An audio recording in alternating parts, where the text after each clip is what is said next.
Kalau di tempatnya para salaf, para aulia, para ulama terdahulu, mereka menghatamkan setahun sekali. Setahun sekali mereka hatamkan. Seperti di tempat Al-Habib Abu Bakar bin Muhammad As-Segaf Gresik, setiap tahun dihatamkan kitab Ihya sebelum atau sehari sebelum haul. Berarti tanggal 16 Dzulhijjah. Hataman Ihya setiap tanggal 16 Dzulhijjah.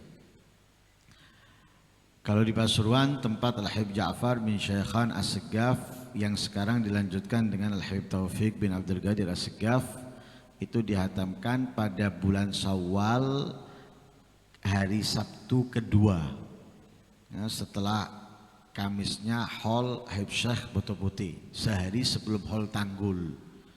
Sehari sebelum haul Tanggul itu dihatamkan setiap tahun. Kenapa? Karena setiap hari dibaca. Setiap hari dibaca kitab Ihya. Lah sebelum kita membahas tentang kemuliaan keistimewaan kitab Ihya, terlebih dahulu kita perlu mengetahui siapa pengarangnya. Pengarang kitab Ihya ini Imam Al-Ghazali, Muhammad bin Muhammad bin Muhammad bin Ahmad Al-Ghazali. Imam Ghazali ini dikatakan oleh Al-Habib Abdul Haddad, wal hujjatul habrul ladzi baha bihi ahlan nubuwati khairu kulli musyaffa'in. Imam Al-Ghazali itu memiliki julukan Hujjatul Islam. Memiliki julukan Hujjatul Islam. Kemudian juga disebut dengan Habr. Habr itu orang yang memiliki lautan ilmu. Jadi keilmuannya itu sangat luas, sangat dalam. Seperti lautan. Jadi memiliki julukan Habr. Kalau julukan Hujjatul Islam itu karena keilmuan yang diungkapkan oleh Imamul Ghazali. Tapi kalau Habr ini julukan yang diberikan oleh Imamul Ghazali oleh para ulama dari lisannya Nabi Muhammad. Dari lisannya Nabi Muhammad. Kok bisa ya?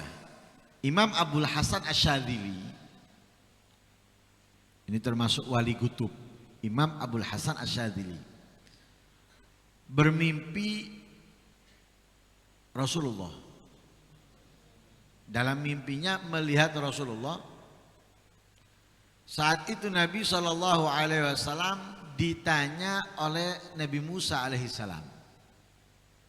Di dalam mimpinya berarti melihat Rasulullah, melihat Nabi Musa. Kalau wali mimpi Nabi, ya, kemudian menceritakan, kita bisa percaya. Dan wali untuk menjadi wali itu bukan tanpa ilmu, orang yang berilmu dan mengamalkan ilmunya. Orang berilmu mengamalkan ilmunya bisa bertemu dengan Nabi. Tapi nggak harus orang yang berilmu bisa bertemu Nabi, nggak harus. Karena kunci ketemu Nabi utamanya itu adalah cinta, kemudian ta'alluq, punya hubungan erat, kerinduan yang kuat kepada Nabi Muhammad, bisa bertemu dengan Nabi. Lah Nabi Abul Hasan Asyadzili ini bermimpi ketemu Nabi, di situ Nabi dengan Nabi Musa. Nabi Musa berkata kepada Nabi Muhammad, "Afi ummatikuma." Nabi Musa dan Nabi Isa. Nabi Musa dan Nabi Isa berkata kepada Nabi Muhammad, "Afi ummatikuma." Nabi Muhammad berkata kepada Nabi Musa. Nabi Muhammad berkata kepada Nabi Musa dan Nabi Isa, "Afi ummatikuma habrun kahada." Katanya Nabi Muhammad kepada Nabi Musa dan Nabi Isa, apakah ada di umat kamu berdua habr seperti ini? Nah, kata-kata habr. Di situ Nabi menyebutkan habrun kahada, afi umatika habrun kahada. Lalu Nabi Musa dan Nabi Isa mengatakan, la, nggak ada. Jadi ulama sekelas Imamul Ghazali tidak dimiliki Nabi Musa dan Nabi Isa di umatnya. Lah, Nabi Musa dan Nabi Isa mengatakan tidak. Karena apa? Sebelumnya Nabi Musa itu berkata kepada Nabi Muhammad, seakan-akan protes dengan apa yang dikatakan oleh Nabi Muhammad tentang ulama ummati ka'ambiya Bani Israel. Katanya Nabi Muhammad, ulama umatku ini seperti Nabi dari Bani Israel. Lah Nabi Musa seakan-akan tidak terima dengan perkataan Nabi atau ingin mengetahui apakah benar apa yang dikatakan oleh Nabi Muhammad. Kiranya ada apa enggak? Nah, ditanya. Ketika dicari siapa? Nabi Muhammad menunjuk Imamul Ghazali.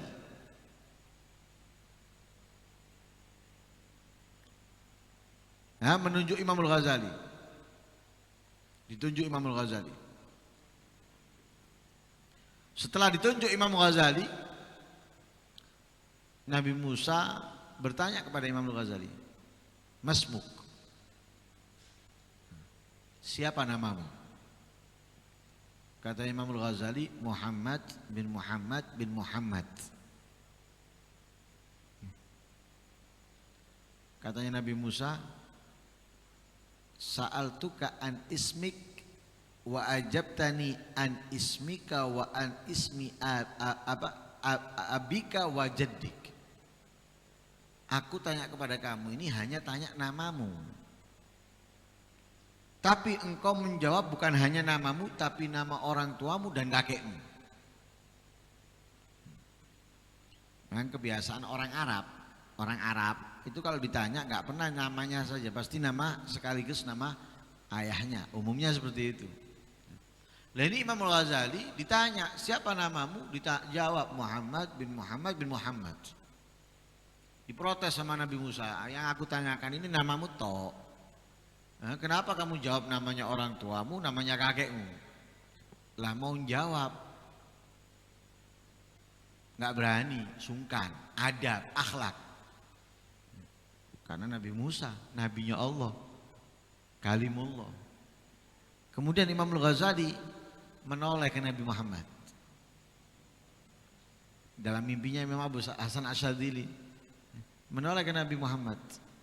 Nabi Muhammad memahami maksud daripada tolehannya Imam Ghazali ini. Aku jawab atau diem. Tapi Nabi Muhammad ketika Imam Ghazali noleh mengisyaratkan itu, kata Nabi Muhammad, ajib, jawab. Yang memerintahkan Nabi Muhammad dijawab sama Imam Ghazali. Kata Imam Ghazali, Allah Tuhanmu bertanya kepada kamu, ma fi yaminik, apa yang ada di tangan kanan kamu? Yang ditanyakan Allah, apa yang ada pada tangan kananmu? Lalu engkau menjawab, hiya asoya.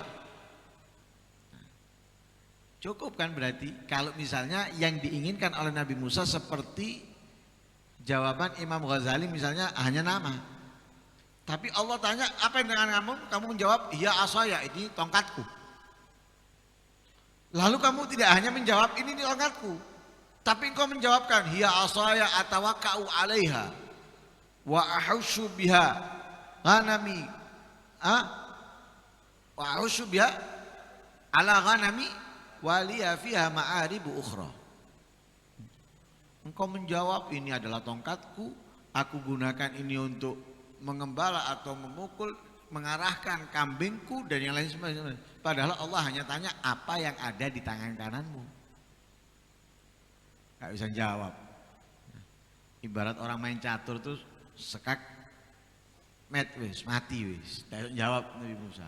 Lalu Nabi Musa mengatakan ya seperti itu. Ya, benar. Iya, ulama umatmu adalah seperti Nabi Bani Israel. Lalu ketika Nabi Muhammad tanya, "Afi ummatikuma habrun mithla hadza?" Apakah ada di umatmu, umat kalian berdua Musa Isa yang seperti ini? Enggak ada. Nah, ini Imamul Ghazali. Lah Imamul Ghazali ini asalnya dari Nesabur. Nesabur itu wilayah Uni Soviet. Ya. Dari desa atau dusun namanya Tus. Ya. Dusun atau desa namanya Tus. Lah Imamul Ghazali dilahirkan pada tahun 450. Ya, dilahirkan pada tahun 450 Hijriah. Dari sejak kecil mencari ilmu. Sejak kecil. Nah, ini patut ditiru. Nah, ditiru itu permulaannya. Jangan ditiru puncaknya. Nah, tiru itu memulainya, startnya. Nah, kalau kita meniru puncaknya, akhirnya dalan ini tidak karuan, tidak tepak semua. Bangun dukure, nisore tidak ditepakno dhisik, ya percuma, hancur kabeh, rusak kabeh. Nah orang sekarang ini kebanyakan kepingin niru pas dadine, pas dadine kepingin niru, tidak iso. Niru itu dari awal. Imamul Ghazali itu dari kecil sibuk dengan ilmu, dari kecil. Bukan berarti nanti berhenti, enggak. Terus dari kecil dimulai sibuk dengan ilmu. Kemudian dari desanya atau dusunnya terus ke kotanya. Ya. Atau ya, metropolitannya Nisabur. Di situ beliau melazimi kajian gurunya Imamul Haramain. Semangat, tidak kenal males, lelah, sehingga dalam waktu yang singkat beliau telah banyak mempelajari ilmu dari gurunya dan menjadi orang utama dengan keilmuannya, sehingga beliau mengajar. Dan itu pun masih dalam hidupnya gurunya, yaitu Imamul Haramain. Lah Imamul Ghazali ini semakin hari semakin hebat, semakin luar biasa. Amalnya, akhlaknya, ilmunya dan yang lain sebagainya. Sehingga beliau di Irak menjadi imam, menjadi tokoh ulama yang disegani oleh ulama lainnya. Ya. Setelah beliau mendapatkan di Khurasan, ya, setelah beliau mendapatkan ketua pimpinan ulama yang disegani oleh para ulama di zamannya, beliau di Baghdad, di Irak secara keseluruhan mendapatkannya. Nah, sehingga beliau kemudian meninggalkan Baghdad. Lalu setelah meninggalkan Baghdad, beliau lebih mengutamakan menjauh dari kehidupan orang, lebih banyak menyendiri, lebih banyak menyendiri untuk lebih menyempurnakan lagi ketaatan ibadahnya kepada Allah Subhanahu wa Ta'ala. Sehingga beliau akhirnya lebih banyak dan sibuk mengarang, lebih banyak sibuk dan mengarang. Bahkan karangannya tidak ada yang mendahuluinya. Ya, kemuliaan dan keistimewanya seperti kitab Ihya ini. Ya, kitab Ihya ini tidak ada sebelum Imam Ghazali ulama yang mengarang seperti kitab Ihya. Luasnya, ya, dan lengkapnya, komplitnya. Sehingga beliau banyak mengarang dari kitab ke kitab sehingga dikatakan karangan beliau itu ya, kalau dibagi hidupnya, semasa hidupnya dibagi, itu berarti setiap hari beliau mencatat beberapa kertas. Ya, beberapa kertas. Bahkan Imam Nawawi pernah mendapatkan cerita daripada guru-gurunya, ya, itu per hari itu berarti Imam Ghazali itu mencatat 4 lembar. Jadi kalau dibagi karangannya Imam Ghazali itu kan banyak. Ya, kemudian yang Bidayatul Hidayah dan lain sebagainya. Ini kalau dibagi umurnya Imam Ghazali itu kurang lebih 55 tahun. 55 tahun. Jadi per hari beliau seperti mencatat 4 lembar. Kalau dibagi. Jadi 4 lembar, jadi karangan bukunya itu per hari 4 lembar sampai 55 tahun. Kalau dibagi dengan waktu hidupnya di atas dunia seperti mengarang 1 hari 4 lembar. Lah karangannya Imam Ghazali luar biasa. Hampir semuanya itu memiliki kemuliaan, keistimewaan yang dahsyat. Seperti yang kecil, yang bahkan kalau kita menjalankannya sudah mendapatkan kedudukan yang sangat tinggi di sisi Allah, Bidayatul Hidayah. Nah, Bidayatul Hidayah yang terdapat di dalamnya diajarkan kita untuk dari bangun tidur sampai tidur, adab-adabnya Nabi, sunnah-sunnahnya Nabi, dari doa dan yang lain sebagainya. Bangun tidur, apa yang kita kerjakan, kemudian ketika kita masuk kamar mandi, apa yang kita lakukan, adabnya dan lain sebagainya, doanya, kemudian keluar dari kamar mandi, kemudian apa yang kita lakukan setelahnya, diajarkan di situ oleh Imam Ghazali. Sehingga para ulama mengatakan in aradtal hidayah fa'mal ma fil bidayah. Kalau kamu ingin mendapatkan hidayah, petunjuk dari Allah yang selalu kita minta setiap sholat, baik itu fardu ataupun sunnah, ihdinas siratal, kita minta. Nah, dengan mengamalkan ini termasuk mengamalkan kitab Bidayatul Hidayah, kita akan mendapatkan hidayah dari Allah. Ya, in aradtal hidayah fa'mal ma fil bidayah. Amalkan, kerjakan apa yang ada di dalam kitab Bidayah. Nah, itu bidayah. Ihya lebih lagi. Ihya. Makanya para salaf itu tidak pernah meninggalkan kitab-kitabnya Imam Ghazali, khususnya Ihya, enggak pernah. Para habaib, para kiai dulu-dulu nggak ada yang meninggalkan ihya. Pegangan mereka ihya ini. Makanan keseharian. Minimal kalaupun tidak minimal mereka itu mengajarkan dibaca oleh murid-muridnya.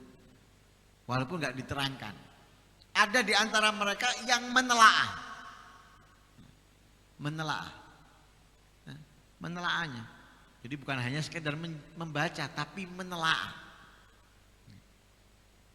Jadi bukan hanya ada yang sekedar membaca, diajarkan untuk dibaca sehingga dihatamkan setiap tahun, ada yang menelaah. Dan kalau kita mau menelaah, mengamati, kita akan mengetahui betapa tingginya kedudukan Imamul Ghazali. Sehingga dikatakan man ta'ammal tasanifahu rahimahullah arafa makana minal ilmi wa ulu wa darajati fid din. Siapa yang mengamati, ya, memahami karangan-karangan Imam Ghazali ini, ia akan mengetahui betapa tingginya, ya, keilmuan Imam Ghazali dan derajatnya dalam agama. Sehingga para ulama itu sampai berkata lau ba'atsallahu nabiyyan ba'da nabiyyina Muhammad sallallahu alaihi wasallam la ba'atsal Imam Al-Ghazali. Kalau misalnya ada ini permisalan saja. Permisalan. Kalau ada nabi setelah Nabi Muhammad, misalnya Imam Al-Ghazali yang jadi nabi. Itu ungkapan kenapa? Karena mereka melihat betapa hebatnya Imam Al-Ghazali. Betapa istimewanya Imam Al-Ghazali, betapa mulianya Imam Al-Ghazali, sehingga mereka membuat ungkapan seperti itu. Tapi jelas nggak ada setelah Nabi Muhammad nabi. Dan mukjizatnya di mana? Dikatakan oleh mereka lakanat mu'jizatu fi kutubi. Dan mukjizatnya Imam Al-Ghazali itu ada pada kitab-kitabnya. Tapi itu kalau ada Nabi setelah Nabi Muhammad, tapi nggak ada. Lah, di antara kitabnya Imam Al-Ghazali ini yang paling luar biasa kitab Ihya yang kita baca saat ini. Ini kalau kita membahas tentang kitab Ihya, ada beberapa perkataan para ulama. Kalau kita mau merenungi, insya Allah kita gak akan mungkin meninggalkannya. Tidak akan meninggalkannya. Sehingga dikatakan oleh para ulama,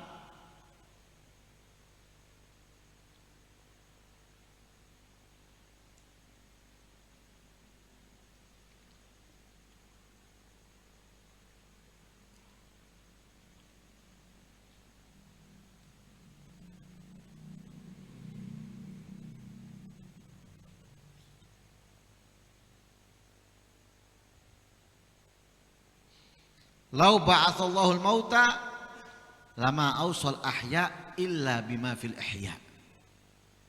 Jika Allah Subhanahu wa taala membangkitkan orang-orang yang telah mati, yang ada di kuburan dibangkitkan sama Allah, bukan kiamat, bukan. Sekarang ini loh. Sekarang ini yang ada di kuburan kalau dibangkitkan oleh Allah, dihidupkan kembali, niscaya mereka akan mewasiatkan kepada yang masih hidup.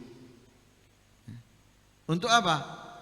Untuk memahami, mempelajari, mengamalkan apa yang ada dalam Ihya. Kalau yang sudah mati dibangkitkan. Kita ini yang masih hidup di kawan mocon Ihya. Baca Ihya, telaah Ihya. Kita akan diperintahkan untuk membacanya, untuk menelaahnya.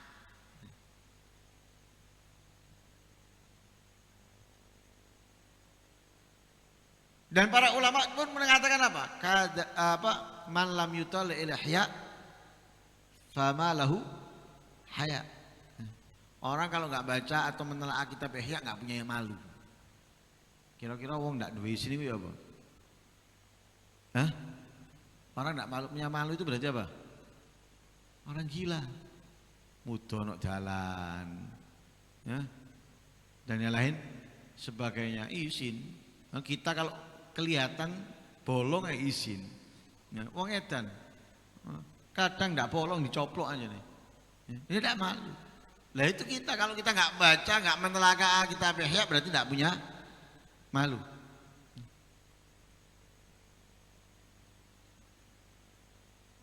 Bahkan di antara ulama mengatakan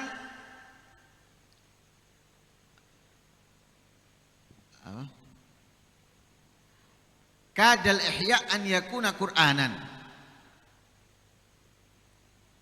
Ihya itu hampir menjadi seperti Al-Qur'an. Karena apa? Lengkap, komplit.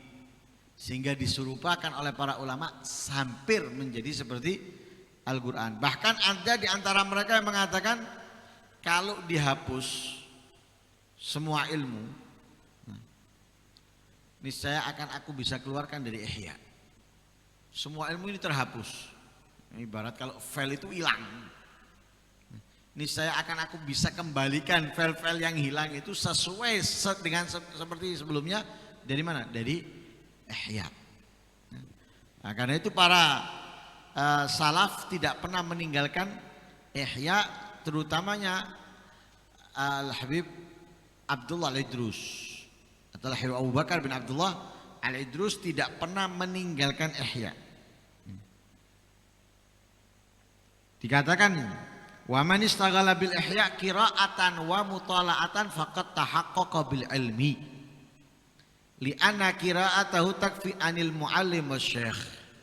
Orang yang sibuk membaca dan menelaah kitab Ihya berarti dia orang yang mentahqiq ilmu, yang berusaha atau menginginkan penyempurnaan dalam ilmunya. Kenapa? Karena membaca kitab Ihya itu cukup sebagai guru, ya, sebagai guru. Wala anfa' li ahli hadzal zaman min qiraatil ihya fa huwa haya wa sa'ada fil akhirah. Dan sangat bermanfaat untuk penduduk zaman ini dan tidak ada kemanfaatan dari yang lain selain membaca kitab Ihya. Karena kitab Ihya itu adalah haya wa sa'ada, kehidupan dan keberuntungan fil akhirah, kelak di akhirat. Sehingga dikatakan bakhin liman tala Ihya ulumuddin wa katabahu aw sami'ahu, beruntung. Ya, beruntung orang yang menelaah kitab Ihya, mencatat atau mendengarkannya. Hadirin wa hadirat yang dimuliakan oleh Allah Subhanahu wa taala. Karena itu anugerah Allah untuk kita umatnya Nabi Muhammad memiliki ulama aulia seperti Imamul Ghazali, ya, yang diakui oleh Nabi Muhammad sallallahu alaihi wasallam dan memiliki kemuliaan, keistimewaan khususnya dalam kitab-kitabnya.